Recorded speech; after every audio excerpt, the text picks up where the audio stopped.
Good morning students and friends. हम last class में accounting terms पढ़ रहे थे बेसिक अकाउंट्स को समझने के लिए। हमने लास्ट क्लास में करंट एसेट्स के बारे में डिस्कस किया था कि ऐसी कोई भी एसेट जो विद इन 12 मंथ जो आपका फाइनेंशियल होता है कि जो अप्रैल से स्टार्ट होता है मार्च में एंड होता है, जिस साल की आप अकाउंटिंग करते हैं, प्रॉफिट और लॉस कैलकुलेट करते हैं, तो जो asset with in 1 year cash में कन्वर्ट हो जाती है उससे आप करंट एसेट या शॉर्ट टर्म एसेट बोलते हैं, राइट। अब करंट एसेट्स को कई बार फ्लोटिंग एसेट भी बोला जाता है या सर्कुलेटिंग एसेट भी बोला जाता है। करंट एसेट्स को आप फ्लोटिंग या सर्कुलेटिंग एसेट भी बोल सकते हैं। अब what do you mean by that, यहाँ पे इसका क्या मतलब है। तो देखिए, अगर आप एक ट्रेडिंग ऑर्गेनाइजेशन है, ट्रेडिंग ऑर्गेनाइजेशन आपको पहले ही बताया था, ट्रेडिंग ऑर्गेनाइजेशन का मतलब होता है वो बना बनाया सामान खरीदेगी और आगे बेचेगी, ठीक है, वो होती है ट्रेडिंग ऑर्गेनाइजेशन। तो आपके पास कैश होगा, कैश एक करंट एसेट्स है क्योंकि कैश तो है ही, कैश में ऑलरेडी अवेलेबल है, तो कन्वर्ट करने की जरूरत नहीं है, तो आपके पास इमीडिएटली है अवेलेबल। तो कैश एक करंट एसेट है जो इजीली, करंट एसेट का मतलब हमने क्या पढ़ा, जो विद इन 12 मंथ कैश में कन्वर्ट हो जाए, राइट। तो कैश तो खुद ही ऑलरेडी कन्वर्टेड है कैश में, तो कैश एक करंट एसेट्स है। तो कैश से सबसे पहले आप स्टॉक खरीदेंगे। स्टॉक मतलब वो सामान जो आप डेली बेचते हैं खरीदते हैं, उसे स्टॉक बोलते हैं, ठीक है। स्टॉक या गुड्स आप ये परचेज करेंगे अपने बिजनेस। मान लीजिए आपका स्टेशनरी का बिजनेस है, तो आप पहले कैश को क्या पेमेंट करेंगे, उससे सामान खरीद के आएंगे, इसे स्टॉक या गुड्स बोलते हैं अकाउंट्स में। तो आपका जो कैश है वो स्टॉक में कन्वर्ट हो गया, राइट। स्टॉक भी करंट एसेट है क्योंकि विद इन 12 मंथ बेचने के मोटिव से खरीदा है।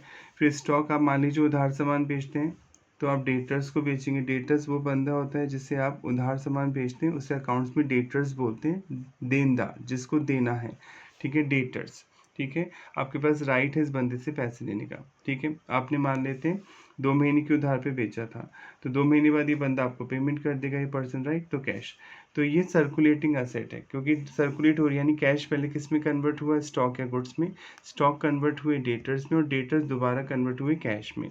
तो इस साइकिल को, इस प्रोसेस को हम बोलते हैं फिर सर्कुलेटिंग प्रोसेस और फ्लोटिंग, यानी फ्लोट होती रहती है, नाम बदल गया, पहले कैश हुआ, फिर स्टॉक हुआ, फिर डेटर, फिर दोबारा कैश। तो ये सर्कुलेटिंग है, सर्कुलेट होती रहती है करंट असेट। और अगर आप मैन्युफैक्चरिंग ऑर्गेनाइजेशन है, एक होती है मैन्युफैक्चरिंग ऑर्गेनाइजेशन जो पहले बनाएगी और फिर बेचेगी, यानी वो बना बनाया सामान नहीं खरीदेगी, पहले उसे बनाएगी फिर बेचेगी। तो सबसे पहले कैश है उसके पास, कैश कन्वर्ट होगा रॉ मटेरियल। पहले तो आप कच्चा सामान खरीदेंगे, राइट। मान लीजिए आपकी शूज़ बनाने की फैक्ट्री है, तो पहले चमड़ा खरीदना होगा, लेदर। तो लेदर जो आप खरीदेंगे वो आपके लिए हो गया रॉ मटेरियल। तो पहले कैश कन्वर्ट होगा रॉ मटेरियल में, रॉ मटेरियल स्टॉक हो गया, एक सामान हो गया। रॉ मटेरियल कन्वर्ट होगा WIP में या semi finish goods, work in progress या सेमी फिनिश गुड्स, यानी थोड़ी थोड़ी एक ही प्रोसेस में सामान बन जाए, थोड़ा काम बाकी है। जैसे आपने शूज़ बना रहे हैं, तो शूज़ बना दिए पर लेस लगाना बाकी है, उस पर कोई डिज़ाइनिंग का प्रोसेस बाकी है, तो वो अभी सेमी फिनिश गुड्स है, आप उसे फिनिश गुड्स नहीं बोल सकते। फिनिश गुड मतलब जो रेडी टू सेल अवेलेबल है उसे अकाउंट में फिनिश गुड्स बोलते हैं। सेमी फिनिश गुड मतलब जिस पे कोई काम पेंडिंग है, या तो लेबर से काम कराना है या कोई मटेरियल अभी पेंडिंग है उस पर लगाना, अभी वो पूरी तरह से बेचने के लिए नहीं बना है, तो उसे सेमी फिनिश गुड्स बोलते हैं। फिर सेमी फिनिश गुड्स कन्वर्ट होगा फिनिश गुड्स में, फिनिश गुड्स बन के तैयार हो जाएंगे, जिसे आप गोडाउन में रखेंगे, शोरूम में रखेंगे बेचने के लिए। फिर फिनिश गुड्स कन्वर्ट होंगे डेटर्स में, जिन्हें आप उधार सामान बेचेंगे, और डेटर्स नहीं है तो सीधे ही कैश में कन्वर्ट हो जाएगा फिनिश गुड्स। अगर आप उधार सामान बेचते हैं तो पहले आप डेटर्स को बेचेंगे, फिर डेटर्स आपको पैसा देंगे कैश में। तो ये जो सर्कुलेट होती रहती है जो कैपिटल, ठीक है, इसे करंट सर्कुलेटिंग भी बोलते हैं करंट एसेट्स को, और इसे वर्किंग कैपिटल भी बोलते हैं बिजनेस में।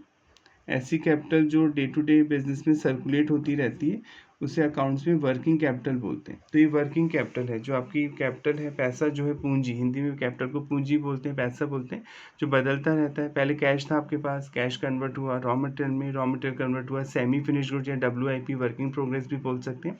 फिर वो फिनिश गुड्स में कन्वर्ट होगा, फिनिश गुड्स बेचेंगे आप डेटर्स को, डेटर दोबारा कैश में कन्वर्ट होंगे, तो इसे वर्किंग कैपिटल साइकिल भी बोलते हैं।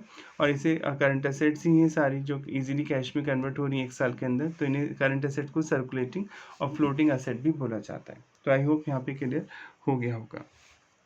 अब दूसरा लॉजिक समझते हैं। मान लीजिए आपको रेंट पे करना है, आपने कोई बिल्डिंग रेंट पे ले रखी है और आपका 10,000 पर मंथ रेंट है। तो 12 मंथ का, अप्रैल टू मार्च जो हमारा फाइनेंशियल शुरू होता है, अप्रैल टू मार्च तक हमारा रेंट हो गया 120, राइट। साल भर का रेंट 120 है। पर आपने क्या किया, आपने 40,000 एडवांस दे दिए ऑनर, मतलब जो आपका लैंडलॉर्ड है, आपने उसे 40,000 एडवांस में दे दिए। तो आपने टोटल रेंट पे किया ड्यूरिंग द ईयर 1,60,000, 1,60,000 का रेंट दे दिया, राइट।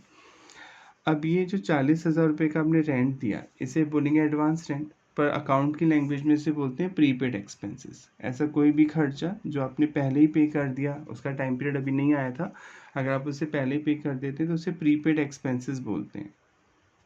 और expenses paid in advance short में है इसका वो गया नाम, पर जनरली इसे प्रीपेड एक्सपेंस बोला जाता है अकाउंट में। ऐसा कोई भी एक्सपेंस जो भी ड्यू नहीं हुआ है, यानी आपको नहीं देना था, ड्यू मतलब देना था पर ड्यू नहीं हुआ था और आपने पहले ही उसे पे कर दिया, तो उसे प्रीपेड एक्सपेंसेस बोलते हैं। तो ये प्रीपेड एक्सपेंसेस भी करंट एसेट्स होता है। प्रीपेड एक्सपेंस को करंट एसेट्स का पार्ट माना जाता है। अब आपके माइंड में क्वेश्चन आ रहा होगा, सर हमने तो ये पढ़ा है कि करंट एसेट्स तो वो एसेट होती हैं जो 1 साल के अंदर कैश में कन्वर्ट हो जाती है। विद इन 12 मंथ जो भी एसेट कैश में कन्वर्ट होती है उसे हम करंट एसेट या शॉर्ट टर्म एसेट या फ्लोटिंग एसेट या सर्कुलेटिंग एसेट बोलते हैं। पर सर प्रीपेड एक्सपेंस तो कैश में कन्वर्ट होगा ही नहीं, राइट, क्योंकि हम तो दे चुके ना रेंट, और रेंट जो दोबारा थोड़ी मिलेगा, ये कैश में थोड़ी कन्वर्ट होगा। ठीक है, ये प्रीपेड एक्सपेंस तो हम समझ गए कि आपने कोई एक्सपेंस एडवांस में पे कर दिया नेक्स्ट ईयर के लिए, तो वो इस साल के लिए प्रीपेड एक्सपेंस होगा। पर सर ये करंट एसेट्स क्यों है, क्वेश्चन ये उठता है, ये तो कैश में कन्वर्ट नहीं होगा। जब कैश में कन्वर्ट ही नहीं होगा तो करंट एसेट क्यों मान रहे हैं। तो देखिए, अगर मान लीजिए आप उस मकान को खाली करते हैं, आप नहीं रहना चाहते, तो ऑब्वियसली रेंट एग्रीमेंट के अकॉर्डिंग अगर आपने कोई एडवांस दे रखा है तो आपको रिटर्न होगा, राइट। अगर आपने कोई डिपॉजिट दे दी, कोई ज़्यादा पैसे दे दिए सामने वाले को, तो रिटर्न तो करेगा ही ना। ये थोड़ी कि वो उसे फॉरफिट कर लेगा। तो अगर आप उसका मकान खाली करते हैं, बिजनेस नहीं करते हैं, तो वो ऑब्वियसली आपका पैसा रिटर्न करेगा। तो ये पैसा आपके पास आ सकता है अगर सामने वाला अपनी लायबिलिटी को परफॉर्म नहीं करता है। तो आपने किसी को एडवांस में पैसे दिए कि भाई ये चीज़ घर पहुंचा देना मेरे, पर अब वो देने से मना कर रहा है, तो आपका पैसा भी तो वापस करेगा, राइट। वो अपने पास नहीं रख सकता। तो एक तो रिलायबिलिटी है उसके ऊपर, आपके लिए तो ये असेट है क्योंकि आपके पास राइट है कि आप उस मकान को यूज़ कर सकते हैं क्योंकि आपने एडवांस में दे दिया रेंट। पर अगर वो देने से, आपको यूज़ करने से मना करता है, तो वो ये जो एडवांस आपने दिया वो पैसा आपको रिटर्न करेगा। तो आपके पास एक राइट है, अगर वो अपनी ड्यूटी सामने वाला परफॉर्म नहीं करता है तो आप अपना पैसा वापस मांग सकते हैं। तो इससे करंट एसेट माना गया है।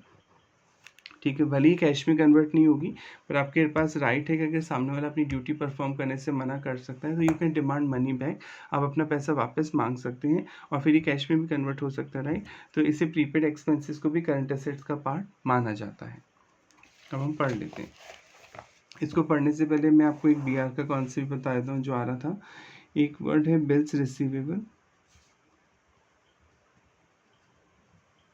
और एक वर्ड है बिल्स पेबल।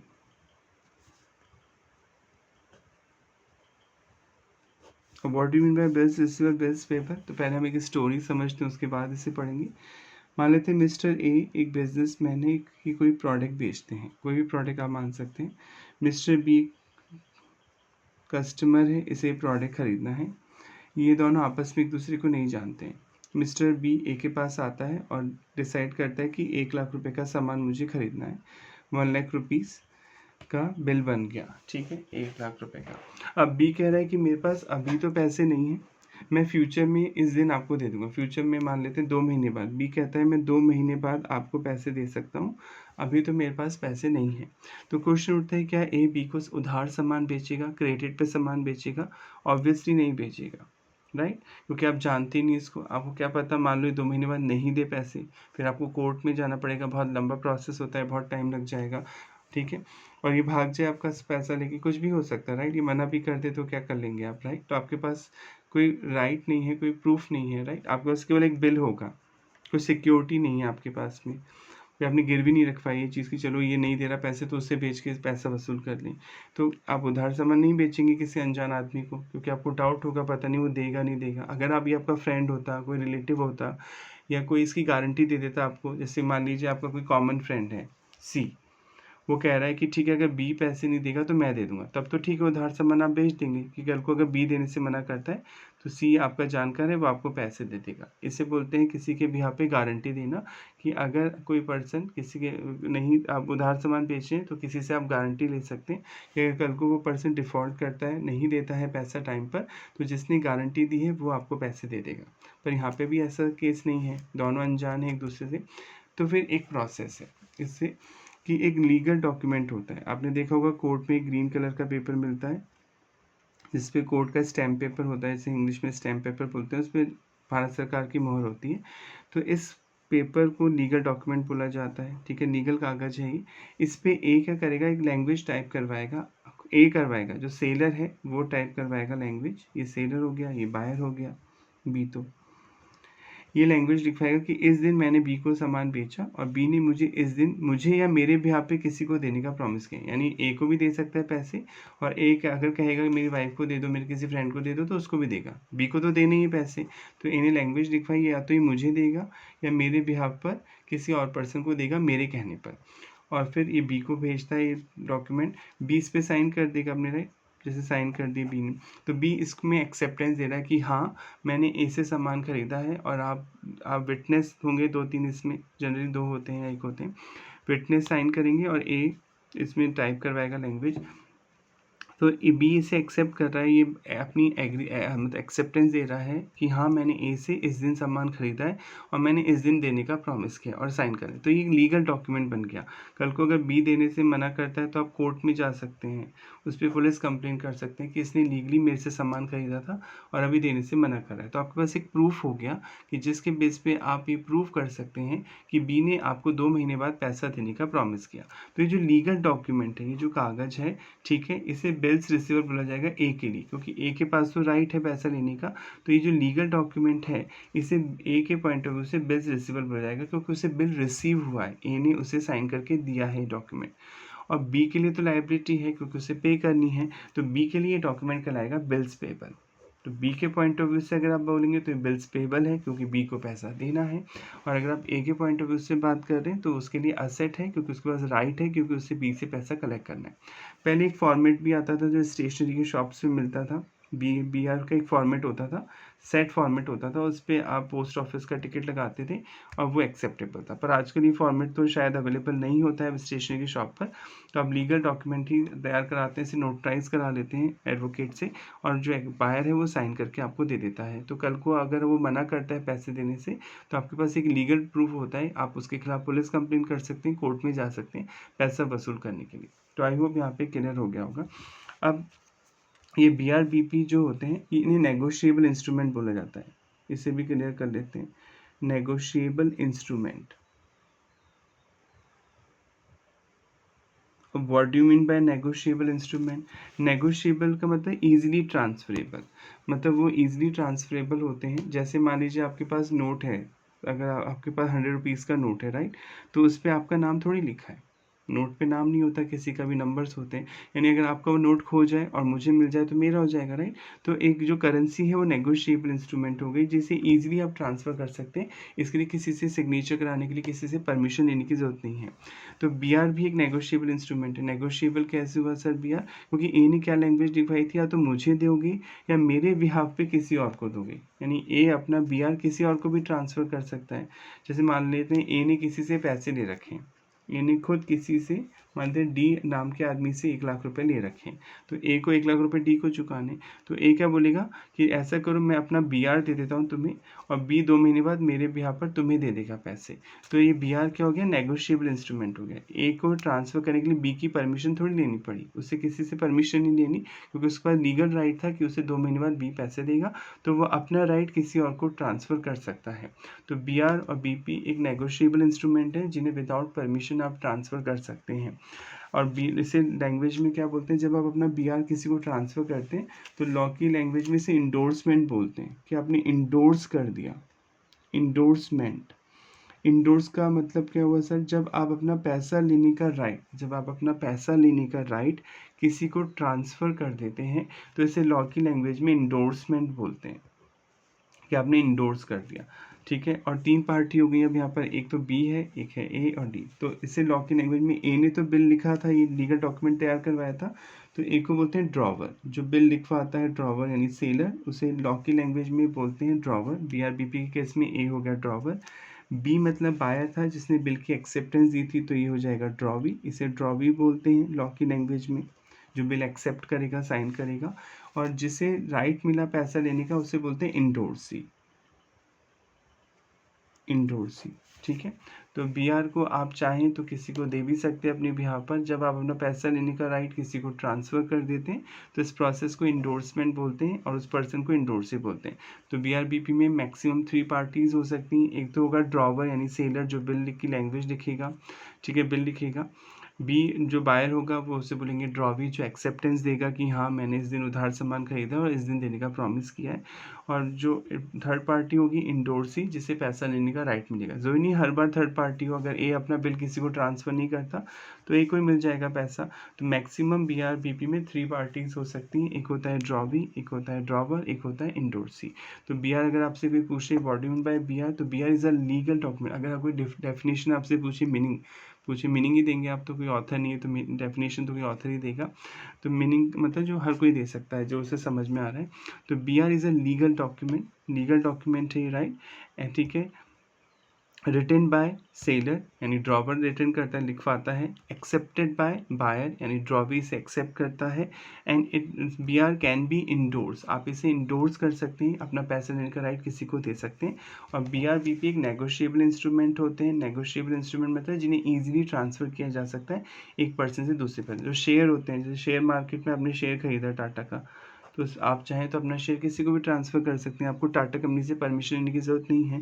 तो शेयर भी क्या होते हैं, नेगोशिएबल इंस्ट्रूमेंट होते हैं। नोट, करेंसी, क्वाइन, ये सब नेगोशिएबल इंस्ट्रूमेंट है जो आप इजीली ट्रांसफ़र कर सकते हैं एक पर्सन से दूसरे पर्सन को। तो आई होप ये क्लियर हो गया होगा।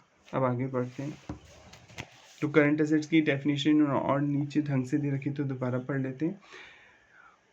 According to the institute of certified public accountant USA, CPA, जो इंडिया में तो चार्टर्ड अकाउंटेंट बोलते हैं, ठीक है, एक हाईएस्ट डिग्री। अमेरिका में चार्टर्ड अकाउंटेंट को सर्टिफाइड पब्लिक अकाउंटेंट बोलते हैं। तो वहाँ के इंस्टीट्यूट का नाम है the institute of certified public accountant. और हमारे इंडिया में तो आप समझते हैं the institute of chartered accountant of India बोलते हैं। तो उसकी डेफिनेशन है वहाँ के इंस्टीट्यूट की। करंट एसेट इंक्लूड कैश आ जाएगा, एंड अदर एसेट और रिसोर्सेज, ऐसा कोई भी रिसोर्सेज एसेट आपके पास, एसेट सब पढ़ चुके हैं आप, जो फ्यूचर में आपको इकोनॉमिक बेनिफिट देती हैं, जो लॉन्ग टर्म पर्पज़ के लिए खरीदी जाती है, लैंड, बिल्डिंग और कोई भी asset, stock. commonly defined as those which are reasonably expected to be realized in cash, जो कैश में कन्वर्ट हो जाएंगी और जिन्हें सोल्ड बेचा जाएगा और कंज्यूम किया जाएगा during the normal operating cycle of the business. Operating cycle, working capital cycle जो अभी आपको समझाया था, ये ऑपरेटिंग साइकिल भी बोलते हैं, इसे वर्किंग कैपिटल साइकिल भी बोलते हैं। यानी जो डे टू डे के चेंज होती रहती है कैपिटल, पहले कैश होगा, कैश रॉ मटेरियल में कन्वर्ट होगा, raw material semi finish goods में कन्वर्ट होंगे, semi finish goods finish goods में कन्वर्ट होंगे, फिनिश गुड डेटर में कन्वर्ट होंगे और डेटा अल्टीमेटली कैश में कन्वर्ट होंगे। तो इसे ऑपरेटिंग साइकिल भी बोलते हैं और वर्किंग कैपिटल साइकिल भी आप बोलते हैं। वर्किंग कैपिटल होता है जो डे टू डे काम के लिए बिजनेस में जो पैसा रोका जाता है, काम आता है, उसे आप वर्किंग कैपिटल बोलते हैं। अब आगे बढ़ते हैं। ऑल दो प्रीपेड एक्सपेंसेस अभी पढ़ाया था कि अगर आप कोई एक्सपेंस एडवांस में पे कर देते हैं नेक्स्ट ईयर के लिए तो उसे प्रीपेड एक्सपेंसेस बोलते हैं। आप इसे एक्सपेंसेस पेड इन एडवांस भी बोल सकते हैं। Will never be realise in cash, वो तो कैश में कन्वर्ट नहीं होगा क्योंकि वो तो आप कैश दे चुके हैं। These are also including current asset, इसे भी करंट एसेट माना जाता है। बिकॉज सर्विस और बेनिफिट विल बी अवेलेबल, आपको बेनिफिट मिलेगा against those without further payment, क्योंकि दोबारा पेमेंट करने की जरूरत नहीं है, आपको बेनिफिट तो मिलेगा इसका फ्यूचर में विद इन 1 ईयर। तो इन्हें प्रीपेड एक्सपेंसेस बोलते हैं। और अगर वो नहीं देने से मना करता है तो आपके पास राइट है, आप अपना पैसा वापस भी ले सकते हैं।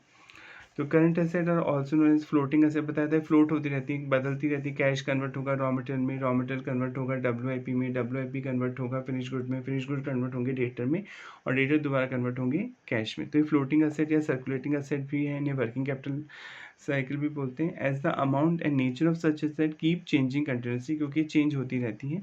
For example a businessman purchase goods for cash, पहले आपने कैश से गुड्स खरीदा, these goods are sold to X on credit, फिर आपने गुड्स उधार बेचा एक्स को, जिसे डेटर बोलते हैं। जिन पर्सन को आप उधार सामान बेचते हैं तो अकाउंट्स में उन्हें डेटर्स बोलते हैं। X become are debtor, X आपका डेटर बन गया, and it means that the stock has been convert into debtor, stock अब डेटर में कन्वर्ट हो गया। Again if a bills receiver receive from X, अगर आपको बिल्स रिसीव होता है एक्स से, को लीगल डॉक्यूमेंट रिसीव होता है जिसमें वो साइन करके दे रहा है कि उसने आपसे उधार सामान खरीदा है, उसे BR बोलते हैं शॉर्ट में, bills receivable. It mean that debtor are convert into bills receiver, उसने डेटर अब कन्वर्ट हो गया बिल्स रिसीवर में। After some time bills receiver will convert into cash, और जब ड्यू डेट आएगी वो लीगल डॉक्यूमेंट वापस होके कैश मिल जाएगा। It shows that all current asset are finally converted into cash, सारी एसेट कैश में कन्वर्ट हो जाती हैं। Current asset are usually shown in the balance sheet in the liquidity order. Balance sheet अभी आप पढ़ेंगे कि स्टेटमेंट होता है जिसमें आप ये लिखते हैं कि आपके पास क्या क्या असेट हैं, क्या क्या राइट्स हैं और क्या क्या लाइबिलिटी। एक साइड लाइबिलिटी लिखी जाती है, एक साइड असेट लिखी जाती है। तो बैलेंस शीट में जो करंट एसेट है वो लिक्विडिटी ऑर्डर में लिखी जाती है। लिक्विडिटी मतलब जो जितनी जल्दी कैश में कन्वर्ट होगा उससे पहले लिखा जाएगा, बाद में दूसरे असेट को लिखा जाएगा। Liquidity is the facility which the asset may be converted into cash. जितनी जल्दी वो कैश में कन्वर्ट होती है उसे लिक्विडिटी बोलते हैं। लिक्विडिटी मतलब कैश में कन्वर्ट होना। Those assets which are most difficult to be converted into cash are written last। जो बहुत लेट कन्वर्ट होंगी कैश में उन्हें सबसे लास्ट में लिखा जाएगा। Following are the current asset in order of liquidity, यानी इस ऑर्डर में लिखा जाएगा। सबसे पहले कैश को लिखा जाएगा, कैश इन हैंड जो आपके पास पड़ा है पैसा कैश में, तो ऑब्वियसली वो तो ऑलरेडी कैश में कन्वर्ट है, सबसे हाईली लिक्विड एसेट है कैश। बैंक का जो पैसा है वो भी हाईली लिक्विड है, मतलब हाईली लिक्विड मतलब जो ईजिली कैश में कन्वर्ट हो जाता है। तो आप एटीएम से भी निकाल सकते हैं पैसा, चेक भी दे सकते हैं, फटाफट कैश में कन्वर्ट हो जाएगा, राइट। बिल्स रिसीवेबल आपने पढ़ ही लिया, एक ड्यू डेट आएगी उसके बाद आपको लीगल डॉक्यूमेंट के बेस पे पैसा मिल जाएगा। शॉर्ट टर्म इन्वेस्टमेंट जो आपने बेचने के मोटिव से खरीदा था, कोई शेयर, कोई गोल्ड वगैरह, अगर आपने बेचने के मोटिव से खरीदा विद इन 12 मंथ तो वो शॉर्ट टर्म इन्वेस्टमेंट है। डेटर्स जिन्हें उधार सामान बेचा है। स्टॉक जो गुड्स बेचने के मोटिव से खरीदा उसे स्टॉक बोलते हैं अकाउंट्स में। जैसे आप कपड़े का बिजनेस करते हैं तो जो आप कपड़ा खरीद रहे हैं बेचने के मोटिव से उसे स्टॉक बोलेंगे या गुड्स भी बोल सकते हैं।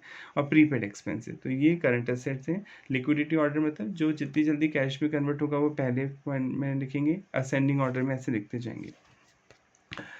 अब जो out of the above asset जो आपने एसेट पढ़ी, स्टॉक और इन्वेस्टमेंट की जो वैल्यू है are shown in the balance sheet at cost और realisable whichever is less. इससे संबंधित कॉन्सेप्ट को हम पहले, ये लाइन क्या कहना चाह रही है, ठीक है। स्टॉक का मतलब पढ़ लिया, जो सामान बेचने के मोटिव से खरीदा जाता है उसे स्टॉक या गुड्स बोलते हैं आप, राइट। इसी तरह शॉर्ट टर्म इन्वेस्टमेंट जो आपने विद इन 12 मंथ बेचने के मोटिव से खरीदा है जो भी इन्वेस्टमेंट, वो शॉर्ट टर्म इन्वेस्टमेंट हुआ।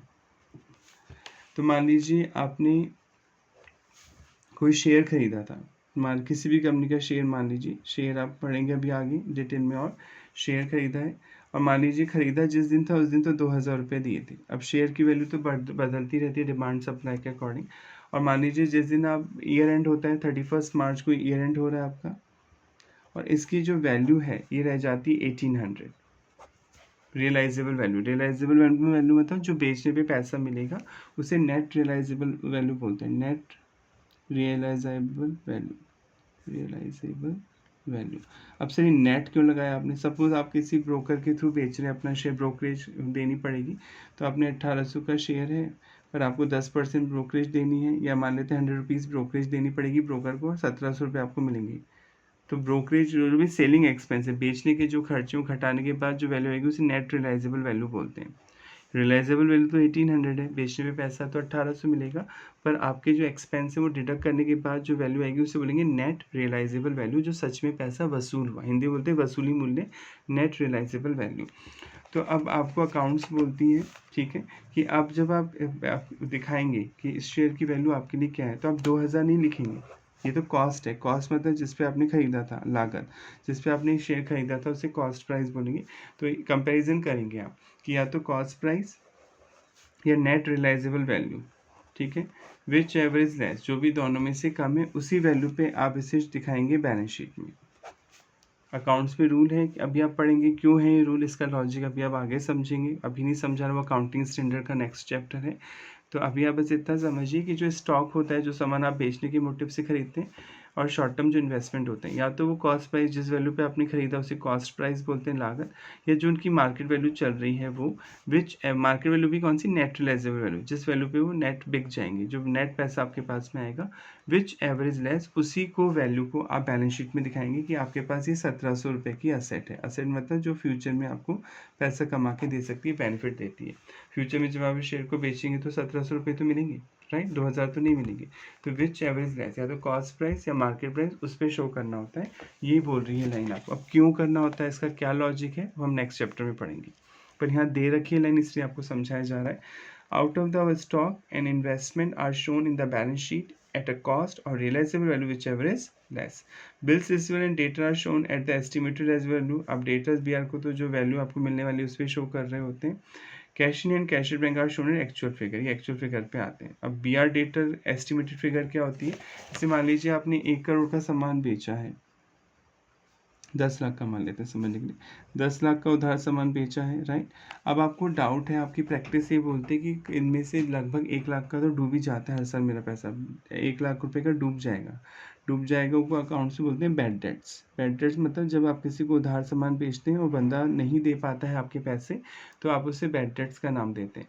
तो ये जो डूब जाएगा 1 लाख रुपए, तो आप 9 लाख रुपए ही दिखाएंगे अपने डेटर्स की वैल्यू। एक्चुअल एस्टिमेटेड वैल्यू है 9 लाख, जरूरी नहीं 1 लाख रुपए डूबे, माइट भी हो सकता है वसूल हो जाए, या हो सकता है 50,000 ही डूबे, पर आप अपना अनुमान लगाइए कि आपको कितना नुकसान हो सकता है अगर आप उधार सामान बेचते हैं, कितना पैसा रिकवर नहीं होता है, ताकि जोर का झटका धीरे लगे। अगर आप ये मान के चलोगे कि नहीं मेरे तो पूरा मिलेगा, और आपको बाद में पता चलता है 1 लाख रुपए डूब गए, तो ओहो आपको लगेगा ओहो कितना बड़ा नुकसान हो गया, ठीक है। पर आप पहले से अज्यूम कर रहे थे कि हाँ ये नुकसान हो सकता है, तो ठीक है, दर्द तो होता ही ऑब्वियसली कि पैसा नहीं मिल रहा, पर इतना जोर का झटका नहीं लगेगा क्योंकि आप पहले से अनुमान लगा के चल रहे हैं। तो डेटर्स और बी को आप एस्टिमेटेड वैल्यू पे दिखाते हैं। तो आई होप यहाँ तक समझ में आ गया होगा ये करंट असेट्स का टॉपिक। करंट असेट मतलब ऐसी असेट जो विद इन 12 मंथ कैश में कन्वर्ट होती हैं, आप उन्हें करंट असेट बोलते हैं। इन्हें सर्कुलेटिंग असेट भी बोलते हैं, इन्हें फ्लोटिंग असेट भी बोलते हैं, या वर्किंग कैपिटल असेट्स भी आप बोल सकते हैं, ठीक है। और इन्हें लिक्विडिटी ऑर्डर में शो किया जाता है, जो पहले कन्वर्ट होती है कैश में इजीली पहले नंबर पे लिखी जाती है, बाकी ऐसे असेंडिंग ऑर्डर में मेंशन की जाती हैं। तो अब आज इतना ही लेंगे ये टॉपिक। अगर आपको किसी टॉपिक में डाउट है या आपका कोई स्पेसिफिक क्वेश्चन है अकाउंट्स में, तो आप कमेंट करके पूछ सकते हैं। नेक्स्ट क्लास में मिलते हैं। Thank you so much.